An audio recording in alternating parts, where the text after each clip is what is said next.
Javier Elaje, desde Nueva York, abogado, internacionalista. En cuanto a lo que estábamos hablando en el panel, creo que no estaba con nosotros, sobre el tema, la disputa marítima entre Colombia y Nicaragua, y lo que estamos viendo, lo que alegan los otros países centroamericanos como Costa Rica y Panamá, son el expansionismo de Nicaragua. ¿Crees que tienen este punto tiene algún tipo de validez? ¿Y qué puedes decir ha sido este dictamen de La Haya que no ha sido tan bien recibido en Colombia? Mire, cualquier disputa de límites envuelve un problema para cualquier país en términos de votos, especialmente un país democrático, es decir, un presidente que no pelea por el metro cuadrado que está en disputa con otro país es percibido como una persona que no representa los intereses de la nación. Entonces, este tipo de disputas entre países, las disputas por límites territoriales, son naturalmente muy complejas y históricamente son disputas que han llevado a guerras, ¿no? Durante todo el siglo XIX, que fue el primer centenio de la independencia de América Latina, la cantidad de guerras que han tenido los países precisamente por límites territoriales han sido grandes. Entonces, a mí sí me parece que la jurisdicción que se le dio a la Corte Internacional de Justicia en el Pacto de Bogotá en 1948 tiene por finalidad precisamente que este tipo de disputas que son tan intestinas y que históricamente han llevado a guerras fratricidas entre hermanos latinoamericanos, que sean resueltas, decididas por un conjunto de juristas que van a aplicar reglas de derecho internacional general, normalmente derecho consuetudinario internacional, para llegar a una solución. Entonces, lo principio es reconocer la juridicidad de la Corte Internacional de Justicia y luego reconocer los fallos, a pesar de que lógicamente van a afectar los intereses de uno de los dos países en disputa, ¿no? Difícilmente van a dejar a ambos países contentos cuando muchas veces se pelean una milla marítima y pueden ser, no sé, apenas una cantidad mínima de metros cuadrados, ¿no? O sea, lo importante es reconocer la juridicidad. Y ahí me parece que Colombia ha jugado un mal papel en el sentido de haber denunciado el Pacto de Bogotá en el año pasado, ¿no? Entonces, para desconocer la jurisdicción de la Corte Internacional de Justicia. Javier Elaje, en cuanto, no solo estamos hablando de Colombia, digamos que en toda América Latina, si hay algún conflicto en estos momentos a nivel hemisférico, regional, son estos conflictos, como tú bien hablabas, por disputas, ya sea de tierras o marítimas. Vemos en el caso de Perú, entre Perú y Chile, que también está ante la Corte y se está por anunciar el dictamen sobre ese caso específicamente. Bolivia está esperando lo que se va a decir entre Perú y Chile, porque también tiene una disputa con Chile, y vemos esto que está pasando en Centroamérica con Nicaragua, Costa Rica, Nicaragua, Panamá, Nicaragua también, Jamaica, pero Nicaragua y Colombia. ¿Qué crees que está aconteciendo en cuanto a la visión que hay en América Latina en estos momentos y por qué hay tantos conflictos limítrofes? Mire, en realidad el conflicto entre Perú, Chile y Bolivia que menciona es un conflicto que viene desde la Guerra del Pacífico, la llamada Guerra del Pacífico en 1879, y que se zanjó con el Tratado de 1904 en Bolivia. Ese ha sido uno de los conflictos más importantes continentales en términos territoriales, por el hecho de que Bolivia, a partir de ese conflicto, quedó sin salida al mar. Eso ha hecho que esa sea una reivindicación desde siempre del Estado boliviano, que ahora el gobierno de Evo Morales, que en lo político y en el respeto a las libertades civiles es un gobierno autoritario, la ha traído a la mesa nuevamente, pero siempre ha estado, los gobiernos anteriores, los gobiernos democráticos e incluso las dictaduras militares lograron un gran acercamiento. El caso de la dictadura del general Banzer en Bolivia, llegó un acercamiento muy grande con el dictador Pinochet en la época, para una salida soberana al mar. Y eso, entonces, no es de hoy precisamente, sino que es ya de larga data. Y lo que tanto en esa época como ahora me parece que es importante que sea reconocido por los actores en cada uno de estos conflictos es el carácter jurídico del problema, es decir, que la solución está en la mesa de negociación, en el acuerdo o en la decisión de un tribunal arbitral imparcial de una corte, y no de las armas, ¿no? Es justamente eso lo que se espera, pero Javier Loaiza, ¿cómo lo está viendo Colombia? Este caso, como decía el embajador, llegó al alma, tocó el corazón de muchos colombianos y por tanto eso se refleja, dicen analistas, en las encuestas que ha bajado la popularidad del presidente Juan Manuel Santos. ¿Cómo se ve a futuro esta nueva campaña presidencial y para el partido de Juan Manuel Santos? Patricia, efectivamente el fallo del Tribunal de la Haya fue un golpe muy fuerte y obviamente el gobierno de Santos se resiente y recibe, digamos, un castigo en términos de popularidad. Pero el fuerte castigo a la popularidad de Santos no está por allí. El fuerte castigo a la popularidad de Santos está por cuenta de el cambio de política que Juan Manuel Santos hizo en relación con la campaña. Recuerda que en el país había el presidente Uribe tenía una popularidad de más del 70%, ese porcentaje más o menos quería incluso que el presidente pudiera aspirar a una segunda reelección, es decir, para un tercer periodo. La Corte Constitucional colombiana anuló la reforma que se había tramitado en el Congreso y entonces Uribe no pudo aspirar. Y la gente lo que quería era que se continuara esa política de Uribe de persecución a los narcoterroristas. Y Uribe entonces en el mes de abril, 2 meses antes de elecciones, digamos, le entrega la posta a Santos, que era de los precandidatos que había en su abanico cercanos, el que mejor posicionado estaba, y entonces le dice, este es el que se va a encargar de darle continuidad a este proceso, en el lenguaje coloquial que manejaba Uribe en la campaña, en el gobierno, de cuidarle los huevitos de la seguridad y de la inversión extranjera. Y entonces con ese mensaje es que los colombianos eligen y votan a Santos.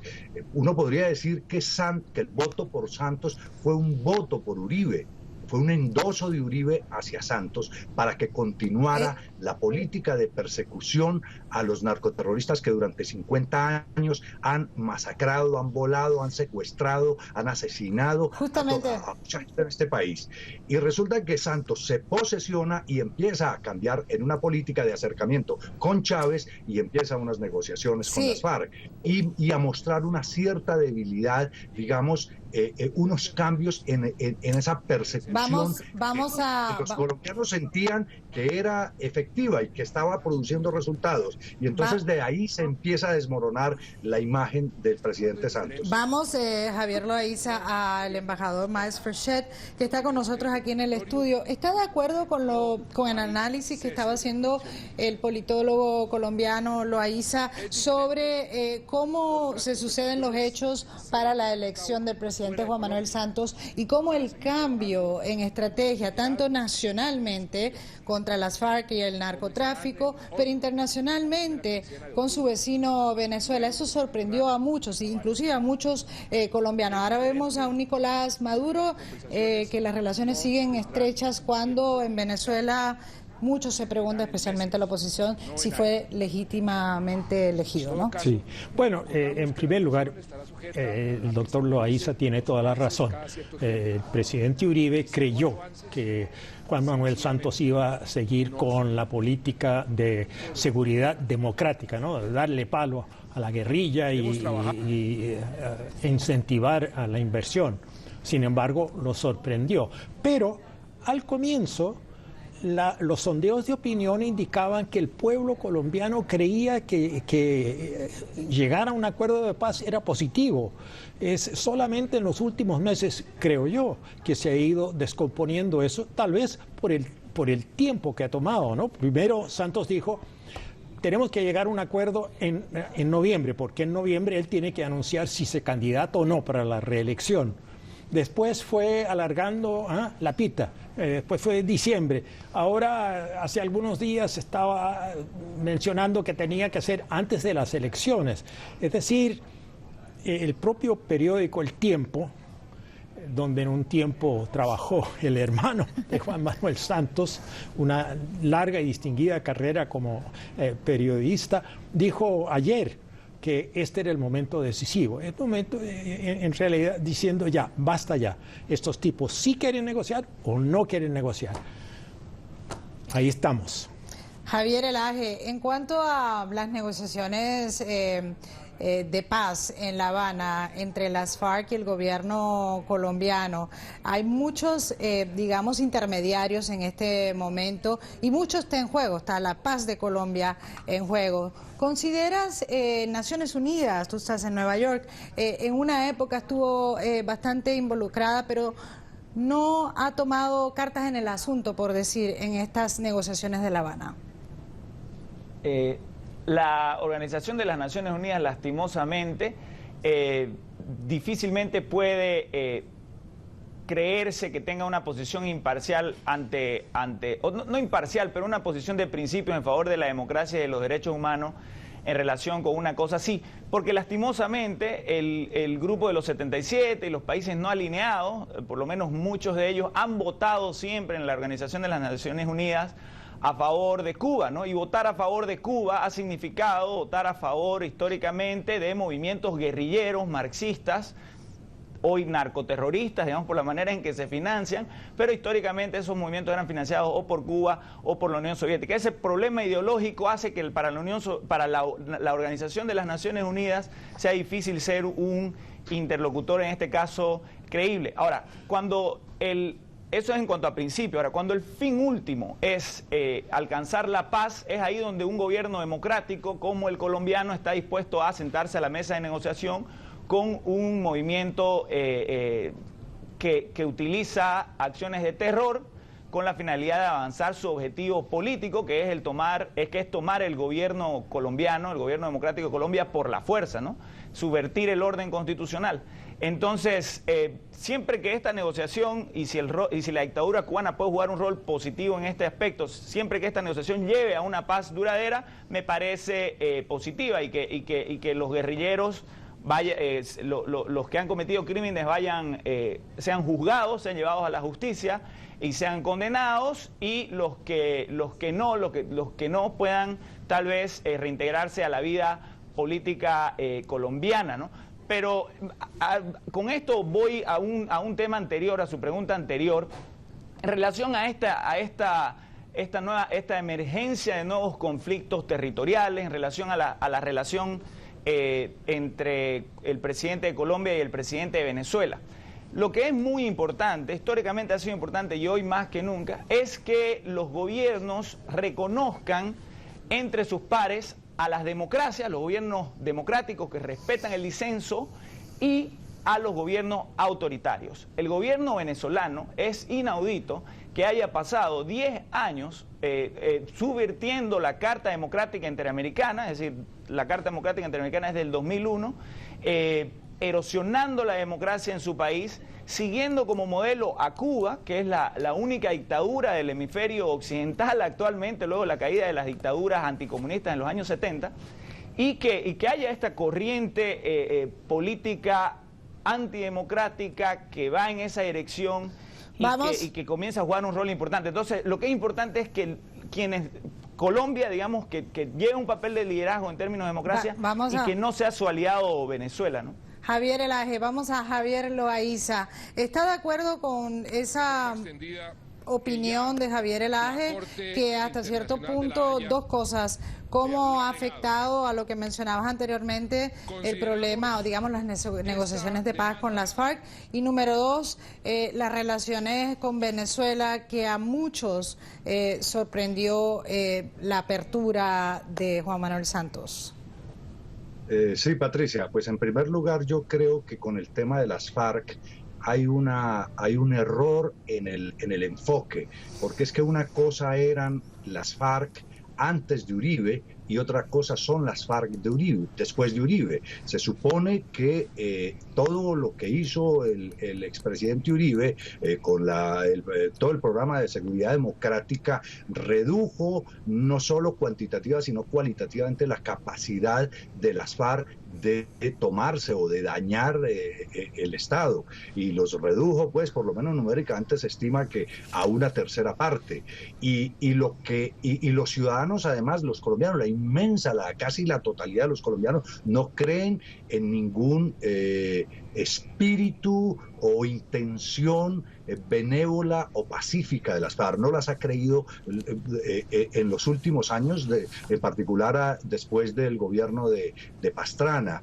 Y menos ahora. Y cuando la gente, el presidente le dijo es que queremos hacer la paz, obviamente la gente quiere la paz, todo el mundo quiere la paz, todo el mundo quiere vivir en paz, pero si a la gente le preguntan en detalle qué es lo que quiere en concreto, la gente lo que no quiere es que sigan secuestrando, que sigan asesinando, que sigan las voladuras de puentes, de hospitales, de escuelas, en las minas antipersona, todo ese tipo de cosas. Pero la capacidad, lo que es cierto es que la capacidad de daño de las FARC quedó ostensiblemente reducida. Y entonces lo que los colombianos están viendo es que el presidente Santos les está dando un tratamiento casi de tú a tú para renegociar y reinventar el país con estos bandidos que han hecho tanto daño. Bueno. Y que tienen siguiendo esa tercera parte de la guerrilla, sigue teniendo vigencia gracias a que están guarecidos en Venezuela. Están apoyados por Venezuela, pero hay un elemento adicional que los colombianos tomamos en cuenta, es que el sector de las FARC que están metidos en el narcotráfico no están en la vamos a tener que... El tema es mucho más complejo y mucho más de fondo de lo que aparentemente se ve. Efectivamente, Javier Loaiza, tenemos que finalizar por el momento este segmento, pero es un tema muy interesante que lo seguiremos tratando claramente en Foro Interamericano. Le agradecemos a nuestros invitados, al embajador Miles Frechet, a Javier Loaiza, politólogo desde Colombia, y a Javier Elaje, abogado internacionalista. Y si usted desea conocer más detalles de este y otros de los temas que tratamos aquí en Foro Interamericano, por favor visite nuestra página de internet buenoticias.com. Hacemos una breve pausa y ya regresamos con más.